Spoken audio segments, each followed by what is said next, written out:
Welcome to Echoes of My Imagination. My name is Tracy Lee. Sit back, relax. Let me tell you a story. Today's story is the continuation from How the World Works. Let's get into it. Coal. I am fire that chose to wait. Before I darkened the ground, I stood upright in sunlight. The land that grew me was low and wet. Rivers wandered through shallow basins where water moved slowly and the soil stayed saturated. Thick forests covered those plains. Ferns spread wide fronds that caught the light. Club moss rose on tall trunks marked with diamond scars. The air hung warm and heavy, and the ground beneath the plants stayed soft underfoot. Sunlight drove everything. Leaves drew carbon from the air and locked it into wood and fiber. Layer by layer, the forest thickened. Roots tangled through the mud. Fallen trunks collapsed into the undergrowth, and new growth rose through the gaps. When those forests died, they did not vanish quickly. The land flooded easily. Water pooled over the fallen plants and soaked the soil until oxygen could barely reach the buried layers. Without oxygen, the usual rot slowed. Bacteria worked slowly in the dark water. Insects could not reach the deeper layers. The forests began to gather instead of disappearing. Leaves settled first. Branches and trunks followed. Each season added another thin layer of plant matter to the ground. The weight built gradually. Soft plant fibers compressed beneath the pressure of the layers above them. Water squeezed from the material and seeped upward through the sediment. Small pockets of gas escaped as the chemistry shifted in the darkness below. What remained was dense and dark. The structure of the plant slowly collapsed inward as the material changed. Fibers that once carried water through living systems flattened and fused together. The material thickened into peat, a dense mass of partially preserved plant matter. Time deepened the change. Sediment buried the peat.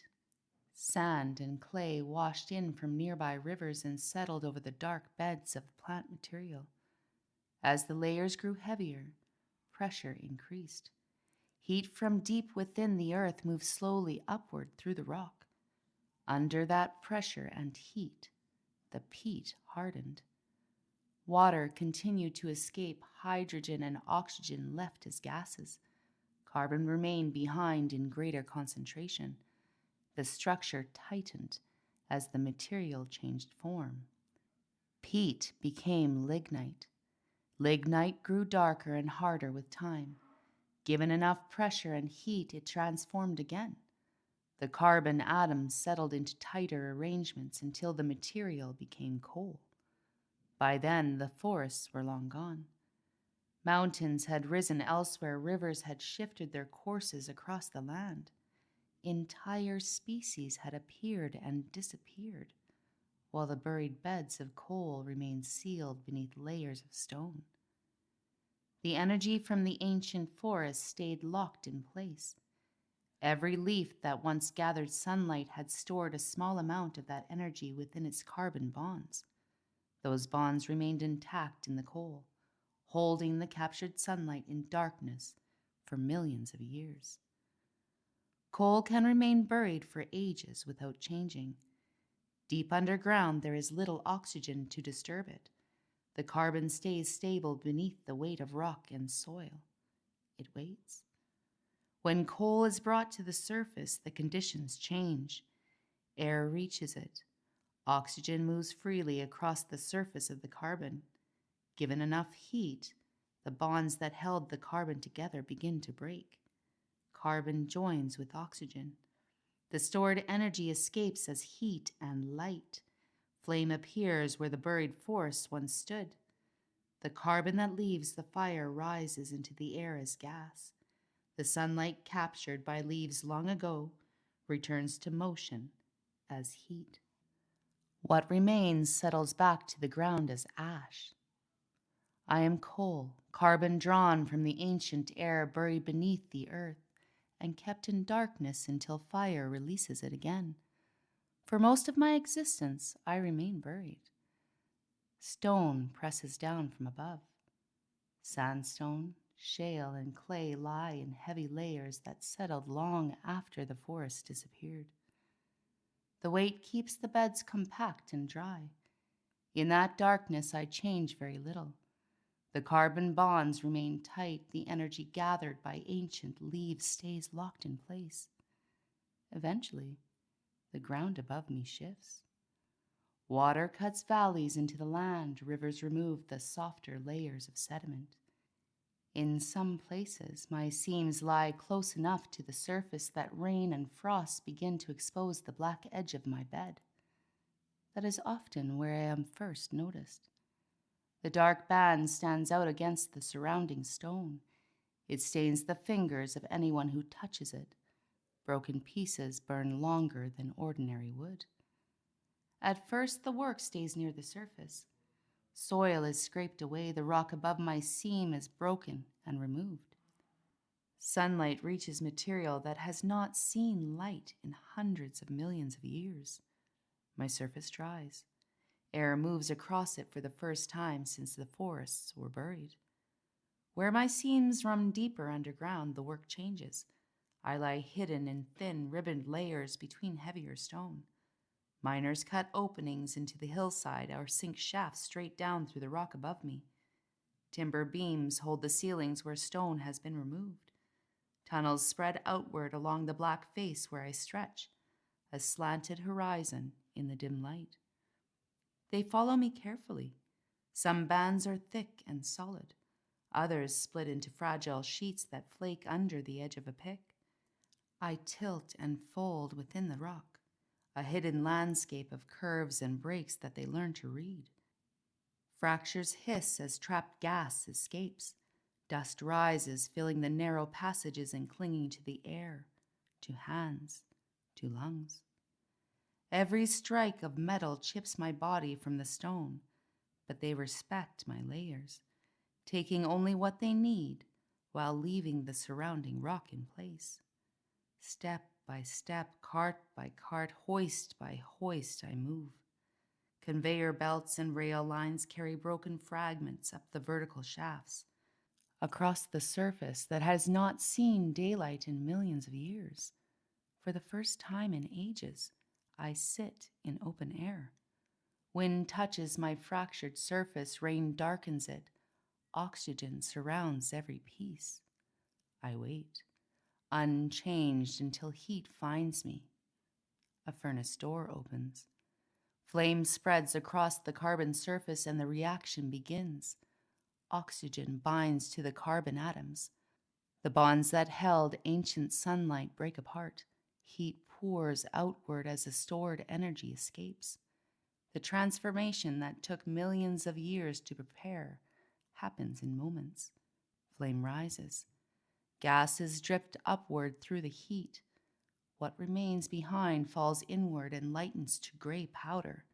Ash settles where the fire has finished its work. I am coal. Ancient forests compressed beneath stone, lifted again to the surface, and return to fire when air and heat finally reach me. Ash. I am what remains when fire finishes its work. Before I formed, there was structure. Wood held the shape of a tree. Fibers ran lengthwise through trunks and branches. Leaves spread thin surfaces that once gathered sunlight. Coal lay in dense seams beneath the stone, its carbon packed tightly after ages underground. Fire breaks those structures apart. When heat reaches the fuel and oxygen surrounds it, the reaction begins quickly. Carbon joins with oxygen and gas escapes. Hydrogen leaves a vapor. The part of the material that once burned brightly vanishes into air. What does not burn stays behind. Minerals that once moved quietly through soil and water remain in the heat. Calcium from plant tissue, potassium carried up through roots, silica drawn from the ground. iron, magnesium, and other elements that fire cannot easily lift away. As the burning continues, the remaining material becomes lighter and more fragile. The original structure collapses. Wood that once held its shape falls inward and softens. The glowing surface dulls from orange to gray. What was once solid becomes powder and small, brittle fragments. This is when I appear. At first I gather where the fuel stood. A thin layer forms across the ground beneath the burned log. In a furnace I settle along the base of the chamber. In a fire pit I drift downward between the coals as the last pieces finish burning. I am light compared to what came before me. The heat that created me drives away most of the mass of the original material. What remains is a small fraction of what stood in living form. The rest has already moved upward into the air as gas and heat. Wind moves me easily. The smallest particles lift with the faintest current. A breath of air carries them from across the ground. Some settle again within a few steps. Others travel far beyond the place where fire began. Rain gathers me. Water pulls the fine powder into the soil. Minerals dissolve and move downward through the ground where root can reach them again. In forests and grassland, the elements I contain return to the next generation of plants. The cycle continues quietly. What once grew from soil returns to soil again after fire passes through. The structure is gone, but the elements remain in place, ready to be used again in new forms. Sometimes I travel farther. Volcanoes produce ash in enormous quantities. Rock melts deep underground and rises toward the surface. When pressure releases, the molten material explodes into the air as fragments of glass and pulverized stone. Those particles cool quickly as they rise through the sky. They fall slowly across land and water, settling over forests, rivers, and entire cities. Layers of volcanic ash can cover the ground for miles, leaving a pale blanket where the eruption passed. Over time, even that ash changes. Wind breaks it apart, rain washes it into streams. The mineral within it mix with soil and become part of the ground again. Whether I come from a small fire or from the force of a volcano, my nature remains the same. I am the material that fire cannot carry away. The fuel has burned. The heat has passed. What remains settles quietly to the earth. I am ash. Plasma. I am matter when heat becomes extreme. Most matter exists in familiar forms. Solid holds its shape. Liquid flows but remains together. Gas spreads freely through the space it occupies. Heat pushes matter from one state to the next. Ice warms and becomes water. Water warms and becomes vapor. Each step follows the same pattern. Energy enters the substance and the particles inside begin to move faster. In solid form, atoms sit locked into position. They vibrate but remain bound to their neighbors, held by strong forces that keep the structure intact. As heat rises, those vibrations grow stronger. The bonds weakened until the rigid pattern collapses. The solid softens and becomes liquid. In liquid form, the particles remain close together but slide past one another. They flow, shifting shape while still held by attraction between molecules. Add more heat, and the movement grows stronger still. Eventually, the particles escape the pull of their neighbors entirely. The liquid becomes gas. Gas spreads outward, filling any space it enters. Molecules travel freely, colliding with one another and with the walls around them. Their internal structure remains intact. Each atom still holds its electrons tightly around its nucleus. The gas moves, expands and cools or warms, but the atoms themselves remain whole. Heat does not stop there. Given enough energy, atoms themselves begin to change. As temperature climbs higher, collisions between particles grow more violent. Atoms strike one another with enough force to disturb the balance that once held them together. The electrons that circle each nucleus no longer remain bound. They tear free and move independently through the gas. What was once neutral matter becomes a mixture of charged particles. Free electrons move rapidly between positively charged ions. The atomic core is left behind when the electrons escape. The gas no longer behaves like ordinary gas. These charged particles respond strongly to electric and magnetic fields. Currents begin to form within the glowing mixture. The substance becomes conductive and alive with motion. That state is plasma. It forms wherever energy reaches extreme levels. Lightning creates it in narrow channels through the air. When electrical charge builds between cloud and ground, the difference becomes too great to contain. A sudden discharge tears through the atmosphere. The surrounding air heats in an instant, reaching temperatures hotter than the surface of the sun. Electrons rip away from their atoms, and the air becomes a blazing column of plasma. For a fraction of a second, the sky holds a river of charged particles. The path glows white and violet as the plasma radiates light. Then the current fades. The energy disperses. Electrons fall back toward the atoms they left behind. The air cools, and the plasma disappears as quickly as it formed. I exist there only briefly, flashing across the sky. I also appear inside flame. In the hottest regions of a fire, energy becomes intense enough to strip electrons from some atoms within the burning gases. These pockets of plasma are small but powerful. They contribute to the brightness of the flame and allow electric charge to pass through the heated air.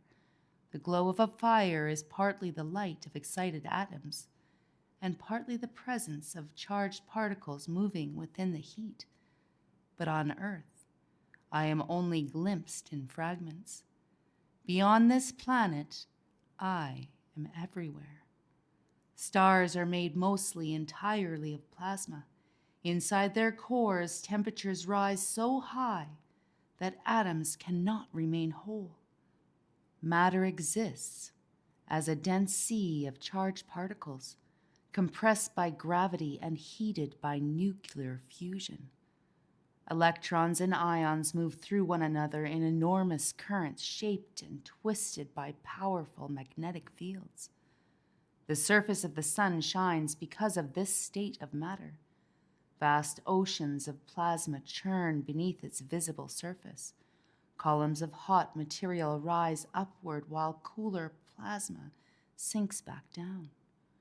Magnetic fields bend these flows into enormous loops that stretch far into space. When those fields snap and reconnect, the sun releases sudden bursts of energy, flinging plasma outward in great storms. From the sun, a constant stream of charged particles move outward in every direction. This flow is known as the solar wind. It carries plasma across the empty distance between planets. When that stream reaches Earth, the planet's magnetic field bends its path. Charged particles spiral along invisible magnetic lines toward the poles, where they collide with the thin gases of the upper atmosphere. Energy transfers from particle to particle. Atoms of oxygen and nitrogen absorb that energy and release it again as light. Curtains of color ripple across the sky, shifting in green, red, and violet waves. These moving lights are the trace of plasma meeting the air. Although I form under extreme conditions, I do not remain forever. My existence depends on energy. When that energy fades, the particles slow. Electrons drift back toward the ions they once left behind. Charges cancel. The mixture returns to neutral atoms. The glow disappears. The current stops. The gas becomes ordinary again. Matter moves through its states as energy rises and falls. Solid becomes liquid. Liquid becomes gas. Gas becomes plasma when heat climbs high enough to tear apart atoms. I am plasma. Matter stripped and charged by extreme energy, appearing in lightning that crosses the sky, in flame that burns hot enough to free electrons, and in the stars that fill the universe with light. Trees. I rise from a seed no larger than a fingernail. At first, there is only a small split in the soil. A pale shoot pushes upward, while a thin root pushes down. Both grow at the same time. One seeks light. The other seeks water and minerals held in the ground. The root anchors me. Fine root hairs spread through the soil and press against grains of sand and clay. Water moves across their surfaces and carries dissolved minerals with it. Calcium, nitrogen, potassium, and trace elements pass slowly into the living tissue of the root. Gravity pulls the water downward through the soil, but inside my body, it moves the other way. Thin tubes called xylem lift the water upward through my trunk. The pull begins in the leaves. As sunlight warms their surfaces, tiny pores open to the air. Water escapes as vapor. Each escaping molecule pulls the next one upward behind it. The movement continues from root to crown. Even in still air, the water rises. Sunlight feeds the rest of my work. Inside each leaf are millions of small structures that capture light. When sunlight strikes them, electrons move and energy begins to flow through a chain of reactions that build sugar from carbon dioxide and water. The carbon dioxide comes from the air. It enters through the same pores that release the water vapor. Once inside the leaf, the carbon joins with hydrogen and oxygen to form simple sugars. Those sugars travel downward through a second set of tubes called phloem. They feed every part of my body. Some become new wood in the trunk. Some strengthen the bark that protects the living layers beneath. Some travel downward to feed the roots that continue to spread through the soil. Each year I add another thin ring of wood. The growing layer sits just beneath the bark. During the warm season, it produces new cells that expand and then harden as they fill with cellulose and lignin. When the season ends, the growth slows and the ring closes. The pattern repeats. Years pass and the rings gather quietly inside the trunk. Wide rings mark seasons of abundant water. Narrow rings record years of drought or cold. The record remains as long as the wood endures. Above the ground, my branches spread outward and upward. Leaves arrange themselves to capture as much light as possible without blocking one another. Wind moves through the canopy and carries heat away from the surfaces of the leaves. Birds land on the branches. Insects chew through the bark. Fungi grow along fallen limbs where moisture collects. The surface of my body becomes a place where many other forms of life gather. Below the ground, the roots continue their slow search. They grow through cracks in the soil and around stones. Some roots reach deep where moisture remains during dry seasons. Others stay near the surface, where fresh nutrients arrive with rain and falling leaves. Roots from neighboring trees often meet. Beneath the soil, a network forms where fungi link one root system to another. Water and nutrients move through that network, sometimes passing from older trees to younger ones growing nearby. The forest becomes a connected system rather than a group of separate trunks. While I stand, the air around me changes. Carbon dioxide leaves the atmosphere and becomes wood and leaf. Oxygen returns to the air as a byproduct of the reactions inside the leaves. The exchange happens quietly across the surfaces of millions of leaves moving in the wind. I grow slowly compared to the movement of animals, but the change becomes visible over time. A small shoot becomes a sapling. A sapling thickens into a trunk that can support wide branches. Decades pass. The crown spreads higher into the light above the surrounding forest. Storms break some branches. Insects carve small tunnels through the bark. Lightning may split the trunk or burn the outer wood. Each injury leaves a scar that becomes buried under later growth. Eventually, the structure weakens. Fungi begin to digest the inner wood. Insects widen the cavities. Wind presses harder against a crown that has grown tall and heavy. One season, the trunk finally gives way. When I fall, the process continues. Sunlight reaches the ground where my canopy once stood. New seedlings rise through the opening. The wood of my trunk softens as fungi and insects break it apart. The carbon stored in my body slowly returns to the soil and the air. I am a tree. I draw water from the ground, carbon from the air, and light from the sun, and I hold them together long enough to build wood that can stand for centuries.